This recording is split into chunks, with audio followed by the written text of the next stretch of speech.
Nahula sa ilang residente sa Dipolog City ang napakaraming tamban sa Dalampasigan. Kabaliktaran naman yan ang matumal na huli ng isda sa Pangasinan. Nasa frontline balitang yan si Jenny Don. Sandamakmak na isdang tamban ang napadpad sa Dalampasigan yan sa Dipolog City sa Zamboanga del Norte. Hindi magkamayaw ang mga residente. Kanya-kanya silang bitbit ng palangganang lagayan ng mga isdang tamban. Ayon sa Bureau of Fisheries and Aquatic Resources o BIFAR, karaniwan ang ganyang eksena lalo tamban season ngayon.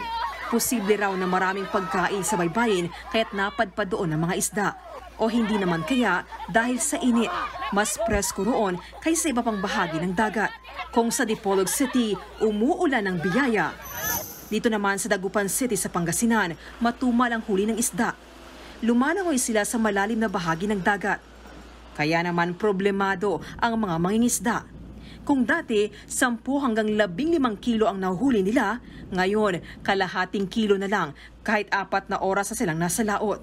Tigil muna sa pangingisda si Mang Jovito. Bagsak ang punan. Hindi mabawi yung pagod, gasolina, kulang pa. 5 sunod-sunod na araw nang nasa danger level ang heat index o init na dama ng katawan sa lungsod. Ayon sa Pag-asa Dagupan, posible pang mas tumindi ang init doon sa mga susunod na araw. Nagtuloy-tuloy yung weather system natin na yung easterly wind flow. Yun pa rin saan natin natataas yung temperatura natin. Usually, ang pinaka-peak natin pag regarding heat index, nakakuha natin sa Abril na pumapalo to kung minsan 50. Sa kabila ng matinding init, hiling ng mga may-ari ng palaisdaan sa Dagupan, huwag naman sanang biglang uulan dahil makakaapekto rin ito sa mga alagang isda. Yung mga bangos ang maapektuhan. Yung biglang umulan sa mainit. Yung tangok namin, sinasabi nila, mamatay sila. Bakit? Doon sa kulang sa oxygen ng tubig.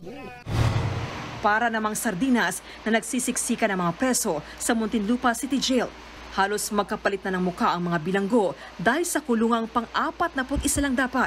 Mahigit 900 silang nasa loob. Dahil dyan, nagkakahawaan na sila ng mga sakit.